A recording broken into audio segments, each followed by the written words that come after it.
बागेश्वर धाम बाबा के सुदीप चौधरी बोलचे बाबा एक आंकड़ा आपको बताऊंगा। मोबाइल खुले बाबा के आंकड़ा देखाচ্ছেন। बोले कौन से आंकड़ा? बोले जे हिंदुस्तान में 2015 से 2021 तक, কত বললাম 2015 থেকে 2021, इसके अंदर कितने दूसरे धर्म से लोग इस्लाम को अपनाया और कितने दूसरे धर्म से लोग सनातन को अपनाया। ये दो आंकड़ा आप सुन लीजिए। बाबा बोलले बोलिए। बाबा चुपचाप বসে শুনছে, আমার মতো এরকম সিংহাসনে বসে আছে। সুদীপ চৌধুরী কাগজ বার করে দেখাচ্ছে 2015 থেকে 2021 মধ্যে 13 লাখ অন্যান্য ধর্মের মানুষ ইসলাম কবুল করেছে। জোরে একবার বলবেন না সুবহানাল্লাহ? কত বললাম বাবা? 13 লাখ। 15, 16, 17, 18, 19, 20, 21, কত হলো? 6 বছরের ভেতরে কত বললাম? 13 लाख। बोले बाबा आप ये आंकड़ा भी सुन लीजिए, दूसरे धर्म से कितने लोग सनातन को अपनाया, सिर्फ और सिर्फ 30,000। इसका अंतर मालूम है? बाबा बोले आसमान और जमीन का अंतर है। एरपर आमी जिज्ञेस करते चाই, जे बोलचे मैं इस्लाम को मिटा दूंगा, जरा आंकड़ा तो सुन लीजिए। किसी की गर्दन में तलवार नहीं रखा गया, बल्कि जो हमारे रसूल को पहचाना अल्लाह उसी को कलमा से नवाज दिया। जोरे बोलুন সুবহানাল্লাহ। আল্লাহ যাকে কবুল করেছে তুমি রুখতে পারবে না। ইসলামকে মিটাবে এটা তোমার স্বপ্ন, এটা তোমার ওয়াহেম ভাবনা, কিন্তু মিটাতে পারবে না। 13 লাখ শুধু শুনেলেন। যারা মনে করছেন সত্যিকারই ইসলাম খারাপ, ইসলাম খারাপ নয়। একজন যেমন উদাহরণস্বরূপ বলি, খ্রিস্টানরা যদি মোহাম্মদ সাল্লাল্লাহু আলাইহি সাল্লামকে গালি দেয়, আমরা কি হযরতে ঈসা মসিহকে গালি দিতে পারবো? যে দিবে তার ঈমান নষ্ট হয়ে যাবে। আমি বলে যাচ্ছি চ্যালেঞ্জ করে, যে দিবে তার সে বেঈমান হয়ে যাবে ঈসা মসিহকে কোনো মুসলিম গালি দিলে। কেন? কোরআনে আছে ওয়ান নবিয়্যিন, যতগুলো নবী পয়গম্বর পাঠিয়েছি এইগুলো যে আল্লাহর পাঠানো দূত এবং পয়গম্বর, এটা বিশ্বাস করতে হবে মুমিনকে। ইমানের মধ্যে আছে এই অংশটা, ওয়াল কিতাবি ওয়ান নবিয়্যিন, যতগুলো নবী পয়গম্বর পাঠিয়েছি এরা নবী।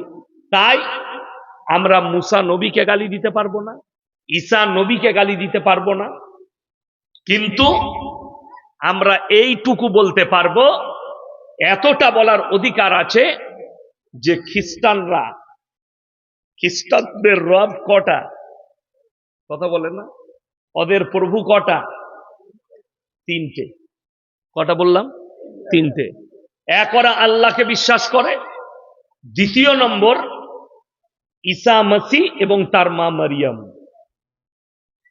আহলে কিতাব তারা ছিল খ্রিস্টানরা, কিন্তু সেই দিনে আহলে কিতাব থেকে বেরিয়ে গেছে যেদিনে তারা বলেছে ঈসা হচ্ছে আল্লাহর বেটা। জোরে বলুন নাউজুবিল্লাহ। যেহেতু ঈসা নবীর বাপ ছিল না, আল্লাহ বিনা বাপে পাঠিয়েছিলেন হযরতে মারিয়ামের গর্ভে। কাকে? ঈসা মসিহ। এইখানে আল্লাহ এমনি পাঠাননি, বড় দৃষ্টান্ত দিয়েছেন দুটো।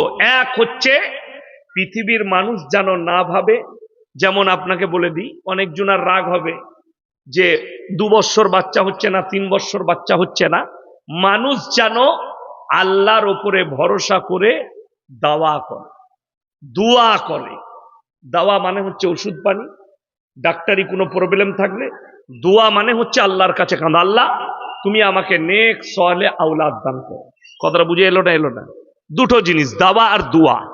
আপনি দাওয়া করছেন চলবে, কিন্তু বর্তমানে আপনাদের দিনাজপুরের খবর জানি না, কলকাতায়, আমার বর্ধমানে, বীরভূমে কিছু লোক বেরিয়েছে, তাদের তাবিজে ছেলে হচ্ছে। হ্যাঁ, আপনারা কি বলছেন? বলছে আমার কাছে এসব তাবিজ দিলে ছেলে হয়ে যাবে। তো এই জায়গা থেকে বাঁচাবার জন্যে আল্লাহ তাআলা এইরকম ধরনের কয়েকটা দলিল দিয়েছেন। হযরতে আদম আলাইহিস সালাতু ওয়াস সালাম পৃথিবীর প্রথম মানব, আল্লাহ যাকে সৃষ্টি করলেন, তিনি কোনো মায়ের পেটে গর্ভ ধারণ করেছিলেন? আল্লাহ তাআলা নিজে তৈরি করলেন।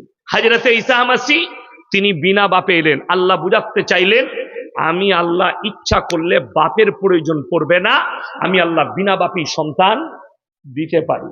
ওই জন্য কোরআন শুনেলেন একটা।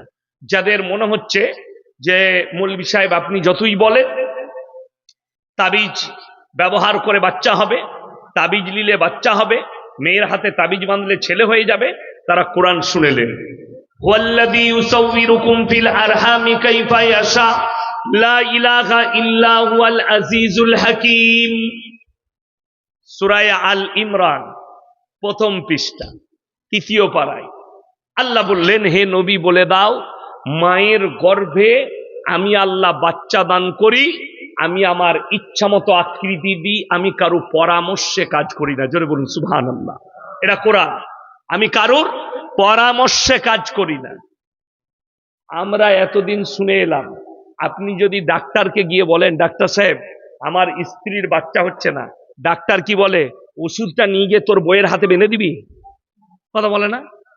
বলে খাবি, ঠিক কি না? বানতে দেয় না, খাবে। এবং তোমার স্বামীর প্রবেলে আছে নাকি, আপনার বীর্য চেক করবে প্রবেলে আছে নাকি, তো সেই মতো ওষুধ দিবে ডাক্তারে। কিন্তু অবাক হয়ে যায়, স্বামী স্ত্রী মিলামিশা করবে না, হাতে তাবিজ বেঁধে দিবে, তাবিজের ছেলে হয়ে যাবে। অবাক ব্যাপার। আমার মাদ্রাসায় আমার 11,000 টাকা বেতন। এখন আমার এলাকায় প্রচুর রাইস মিলের মালিক আছে, মুসলিমদের কথা বলছি, অনেক মুসলিম। আমার মাদ্রাসার সেক্রেটারি সাহেব রাইস মিলের মালিক, আমার মাদ্রাসার কেসিয়ার রাইস মিলের মালিক। তো আমার মাদ্রাসার অনেকগুলো মেম্বার আছে রাইস মিলের মালিক। তারা যদি আমাকে এসে বলে যে হুজুর বরকতের একটা তাবিজ দেন, সে দিনে 1 লাখ টাকা ইনকাম করে আর আমি মাসে 11,000 পাই, তা বরকতের তাবিজটা তার প্রয়োজন না আমার আগে প্রয়োজন? আমার আগে প্রয়োজন। তাহলে কোথাও একটা মিস্টেক হচ্ছে। মিস্টেকটা কি? সে যখন 1 লাখে বরকত বুঝতে পারছে না, আর আমি যখন 11,000-এ বরকত বুঝতে পাচ্ছি, জানতে হবে তার চলার পথ ভুল আছে। কথাটা বুঝে এলো? একটা মানুষ 30,000 টাকা রোজগার করে, স্কুলের টিচার 60,000 বেতন পায়, তার সেই টাকার মধ্যে বরকত নেই। সে তাবিজ খুঁজে বেড়াচ্ছে কি করে টাকাটা আমার জমে যায়।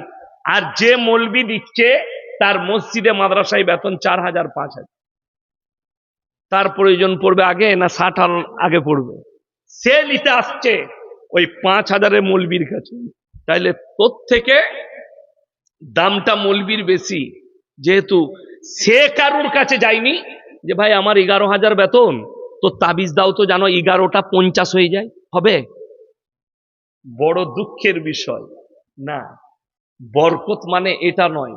বরকত মানে হচ্ছে মাসে 5,000 রোজগার করেছ, আপনি যদি দিনের উপরে প্রতিষ্ঠিত থাকেন। শুনেলেন, যারা বেনামাজি আছেন কান খুলে শুনবেন, আল্লাহর রসুলের হাদিস, যারা 5 ওয়াক্তের নামাজি হবে মৃত্যুকাল পর্যন্ত তাদের রুজিতে আল্লাহ কোনোদিন কমি দিবে না। জোরে বলুন সুবহানাল্লাহ।